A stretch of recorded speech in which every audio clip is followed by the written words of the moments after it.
आरपीपीएस educational point में आप सभी का एक बार फिर स्वागत है।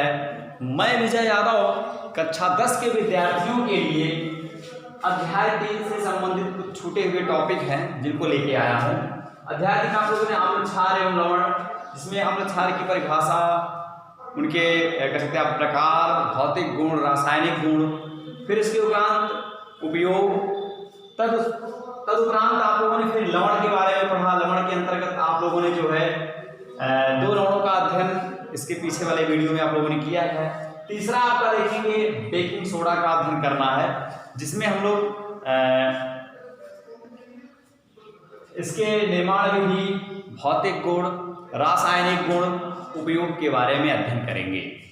तो सबसे पहले हम बात करेंगे बेकिंग सोडा, यानी अगर उसका एक और दूसरा भी नाम है मीठा सोडा, या फिर उसको आप खाने वाला सोडा भी कह सकते हैं। और फिर उसके बाद अगर आप ध्यान देंगे तो उसका जो रासायनिक नाम है वो सोडियम बाइकार्बोनेट है, और उसका जो रासायनिक सूत्र यानी केमिकल जो फार्मूला है वह NaHCO3 है। उसका जो अणुभार यानी मॉलिक्यूलर वेट है वो 84 है। और फिर इसके उपरांत आप आगे आएंगे method of preparation, method of preparation, method of preparation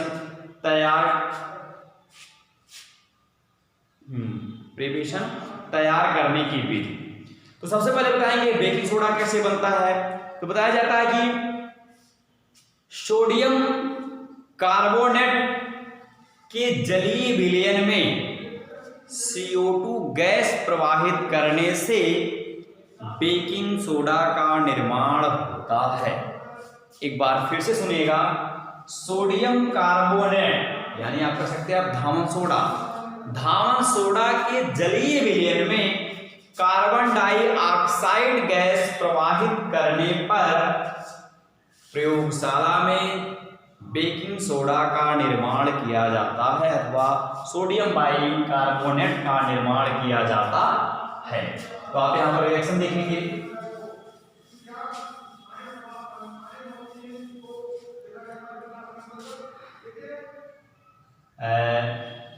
Na2CO3, ठीक। इसका जलीय विलयन मतलब H2O में CO2 gas, carbon dioxide gas प्रवाहित की जाएगी। तो इस कंडीशन पर क्या होगा बताए हैं कि बेकिंग सोडा का निर्माण होगा। यहां पर आप देखेंगे तो NaHCO3, आप देखिए यहां पर Na1 है, यहां पे Na2 है। इसके लिए आप पूरे यौगिक के आगे 2 लिखेंगे। तो अब आप देखेंगे हाइड्रोजन यहाँ पे 2 है, तो यहाँ पे इसकी वजह से हाइड्रोजन 2 है। कार्बन भी है, आप देखेंगे एक यहाँ है, एक यहाँ है। यहाँ पर भी आप देखेंगे इसकी वजह से यहाँ पर 2 कार्बन है। ऑक्सीजन आप देखेंगे यहाँ पर 2 3 6, यहाँ पर 3 ऑक्सीजन है, यहाँ पूरे यौगिक के 2 है, 2 2 3 6, और देखिए 2 1 3 और 1 3, ये टोटल 6 ऑक्सीजन। तो इस प्रकार से समीकरण संतुलित भी है, और यही बेकिंग सोडा बनाने की प्रयोगशाला विधि भी है। एक बार फिर से सुनेगा, प्रयोगशाला में बेकिंग सोडा का निर्माण सोडियम कार्बोनेट के जलीय विलयन में CO2 गैस प्रवाहित करने से होता है। अब इसके बाद बात करेंगे भौतिक गुण यानी फिजिकल प्रॉपर्टीज। तो बताया गया है कि जो बेकिंग सोडा होता है, जो खाने वाला सोडा होता है, उसके निर्माण विधि उसके भौतिक फिजिकल प्रॉपर्टीज क्या क्या है। तो बताया गया है कि यह जल में विलेय होता है, यह श्वेत रंग का होता है, और यह क्रिस्टलीय ठोस पदार्थ है। इस प्रकार से 3 इसके भौतिक गुण हैं। क्या क्या? यह जल में विलेय होता है, यह सफेद होता है, और यह एक ठोस क्रिस्टलीय पदार्थ होता है। अब बात आती है केमिकल प्रॉपर्टीज की, जिसको आप कह सकते हैं रासायनिक गुण। फिजिकल प्रॉपर्टीज के बाद अगर बात करेंगे तो आता है केमिकल प्रॉपर्टीज यानी रासायनिक गुण।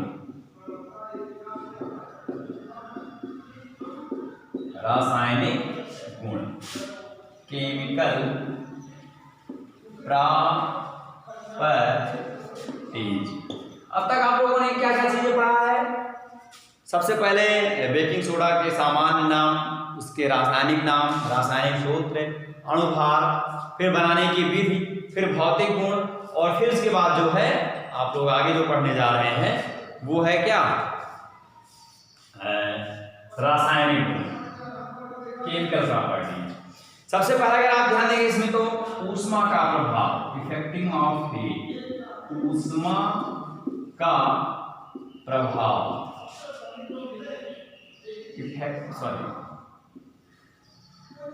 इफेक्टिंग ऑफ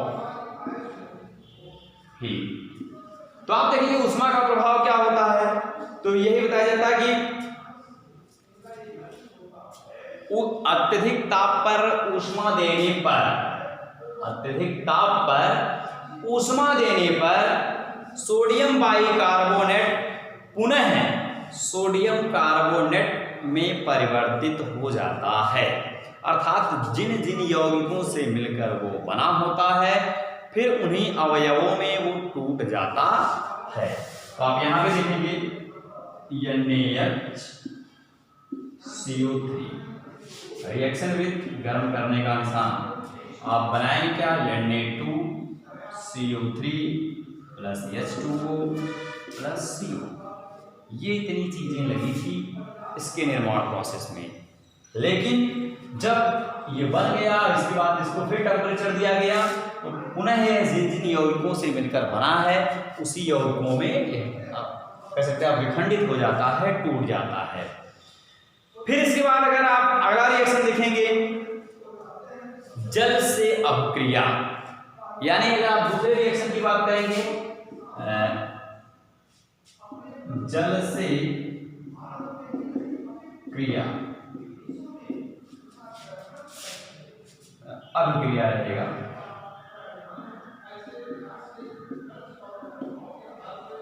रिएक्शन विद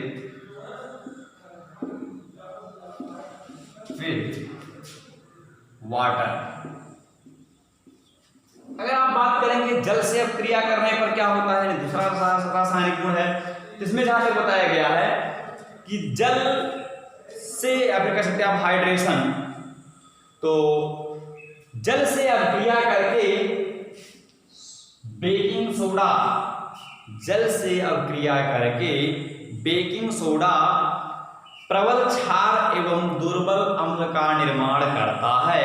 प्रबल क्षार के रूप में सोडियम हाइड्रोक्साइड का निर्माण करता है और दुर्बल अम्ल के रूप में कार्बोनिक अम्ल का निर्माण करता है। एक बार फिर से सुनिएगा, जल से अपक्रिया करने के उपरांत सोडियम बाइकार्बोनेट, सोडियम हाइड्रोक्साइड एवं कार्बोनिक अम्ल का निर्माण करता है। तो आप देखेंगे इसका रिएक्शन क्या होता है, तो इसके अंतर्गत आप ये देखिए जल से अपक्रिया, रिएक्शन इसके ऊपर लिख रहे हैं हम, तो आप पाएंगे NaHCO3 प्लस H2O, ये जल से क्रिया है। इसमें आप देखेंगे एक चीज और है, यह रिवर्सिबल रिएक्शन है, यानी कह सकते हैं आप उत्क्रमणीय अपक्रिया है, जिसके उपरांत अगर आप इस जो भी प्रोडक्ट बनेगा अगर आप उसकी मात्रा अधिक बढ़ाएंगे तो इसका निर्माण होने लगेगा, अगर आप इनकी मात्रा बढ़ा देंगे तो जो उत्पाद रहेगा उसका निर्माण होने लगेगा। इसमें आप देखेंगे कि यहाँ पर NaOH यह प्रबल क्षार है और फिर क्या है H2CO3 ये क्या है, कार्बोनिक अम्ल। तो आप देखिए यहाँ पर हर चीज संतुलित है, हाइड्रोजन 2 1 3 है, यहाँ पे हाइड्रोजन 2 1 3 है, Na अकेला है, ऑक्सीजन 3 1 4 है, यहाँ पर ऑक्सीजन भी 3 1 4 है। इस प्रकार से ये सोडियम हाइड्रोक्साइड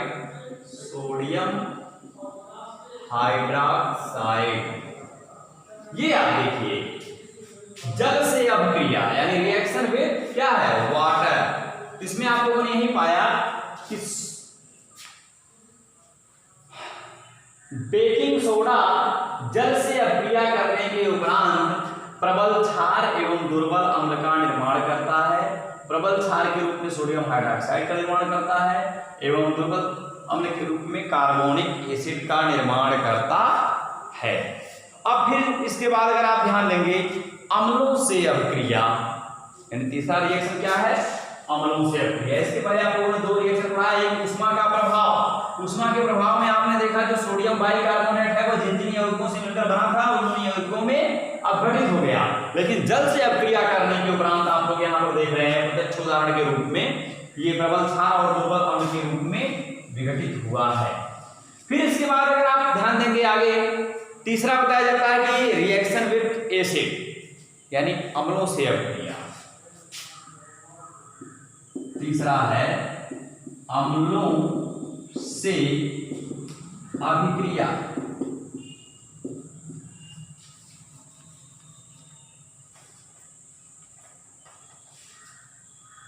इसमें आप देखेंगे अम्लों से अभिक्रिया करने के बाद बताया जाएगा कि अम्लों से अभिक्रिया करके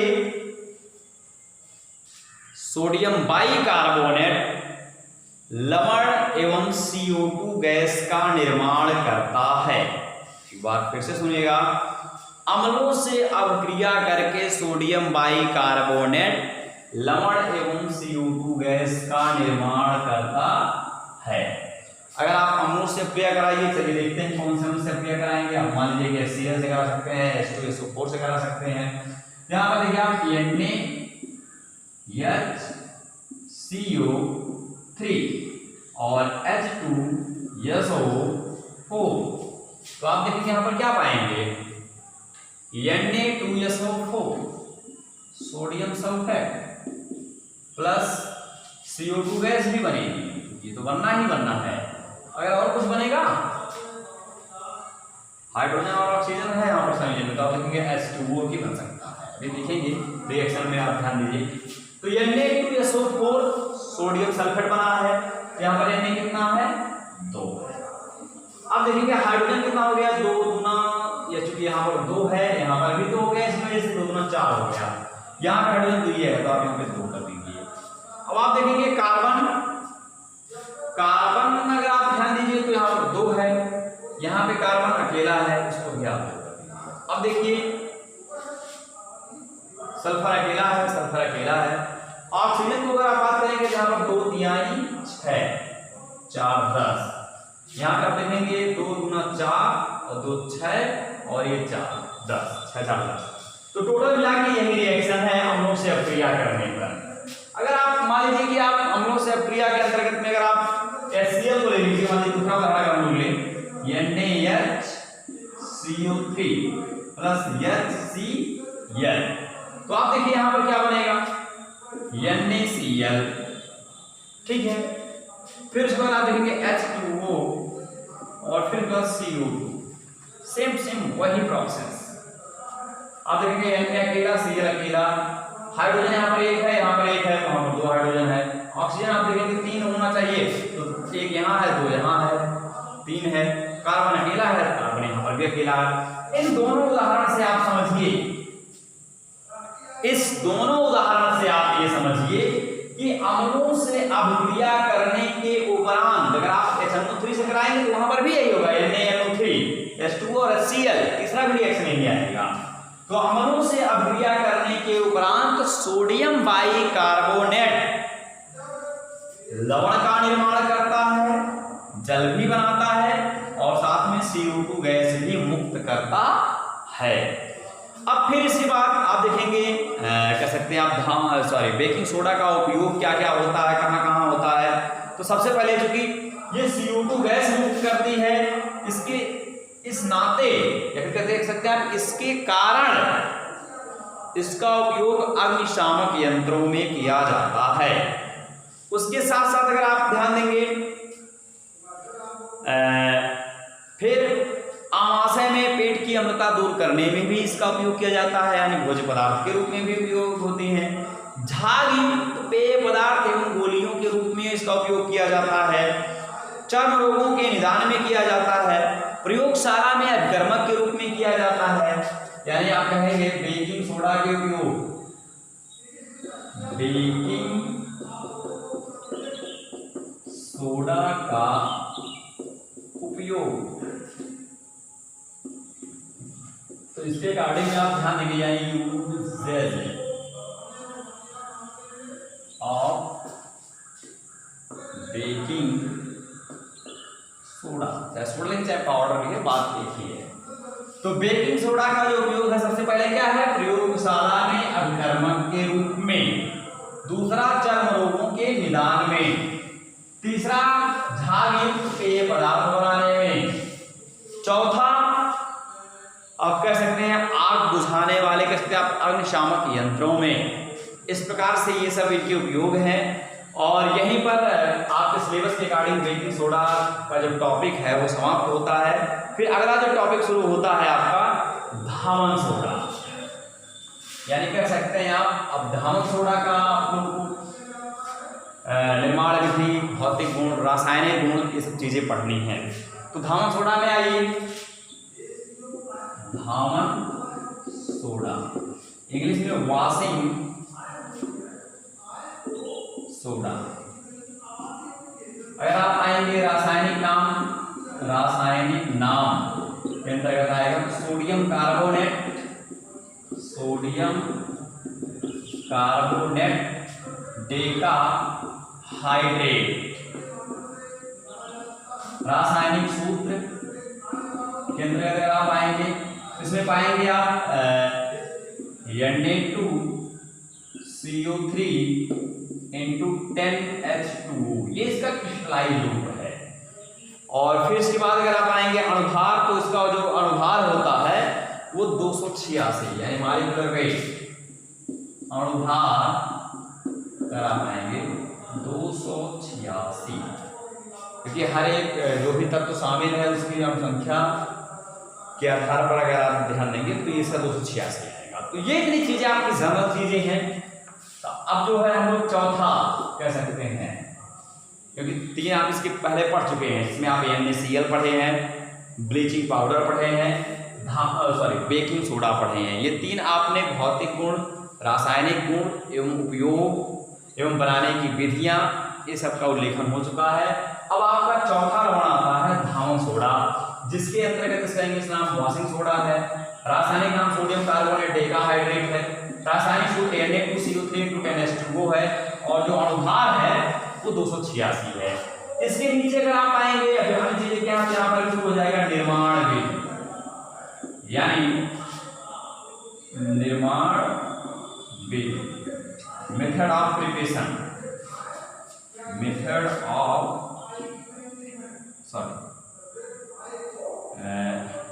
प्रिपरेशन। ये तो निर्माण विधि के अंतर्गत में अगर आप ध्यान देंगे क्या क्या चीजें हैं, तो बताया जाता है कि धावन सोडा की जो निर्माण विधि है, या तो आप वॉशिंग सोडा का एंटर किया अगर आप ध्यान देंगे तो उसके अंतर्गत भी एक निर्माण प्रोसेस की प्रक्रिया चालू हो जाती है, जिसके अंतर्गत आप ये समझेंगे वॉशिंग सोडा के अंतर्गत में जो निर्माण प्रक्रिया की फर्स्ट स्टेप है, आप लोगों ने अभी सुना था कि जो सोडियम बाइकार्बोनेट होता है, अगर उसको इफेक्टिव ऑफ हीट, यानी उसको उष्मा का अगर प्रभाव दिया जाए तो उस कंडीशन पर वह जिन यौगिकों से मिलकर बना होता है पुनः उसी यौगिकों में वो विखंडित भी हो जाता है। यहाँ देखिए कैसे, जैसे आप पहले effecting of heat, effecting of heat, उष्मा के प्रभाव में आप लोग यही पढ़े थे, NaHCO3 गर्म करने का निशान आप लोगों ने पाया क्या था, Na2CO3 into H2O plus CO2 gas, और गैस जो है वो मुक्त हो रही थी।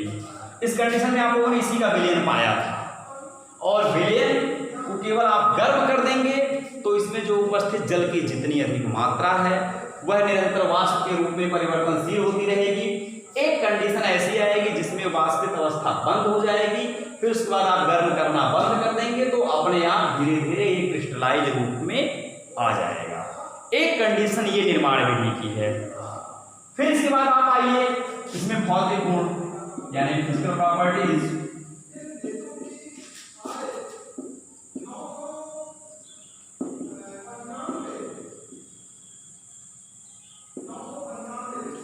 वॉशिंग सोडा यानी कह सकते हैं आप धामन सोडा का भौतिक गुण क्या क्या है, तो उसके अंतर्गत में आप आएंगे।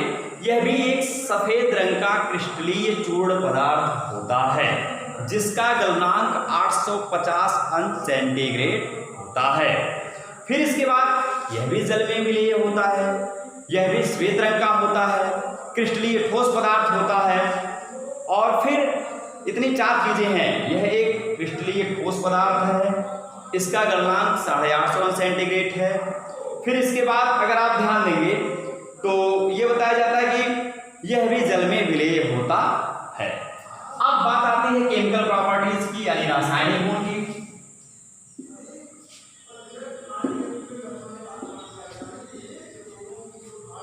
केमिकल प्रॉपर्टीज यानी रासायनिक गुण।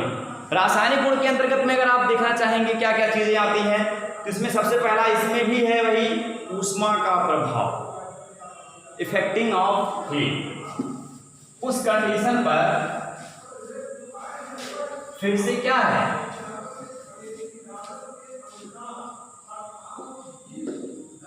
Affecting of heat. इस कंडीशन पर जिस तरह से आप लोगों ने बेकिंग सोडा में पढ़ा था कि बेकिंग सोडा को अत्यधिक ताप पर गर्म करने पर वह धामन सोडा में परिवर्तित हो जाता है, तो यहां पर वही प्रक्रिया फिर से दोहराई जाएगी कि धामन सोडा को अत्यधिक ऊष्मा देने पर वह बेकिंग सोडा में परिवर्तित हो जाता है। इस कंडीशन पर अगर आप ध्यान देंगे तो आप देखेंगे Na2CO3 into 10H2O। अगर आप यहां पर ये कंडीशन अप्लाई करते हैं तो देखेंगे इसमें से जो 9 जल के अणु हैं वो निकल जाएंगे।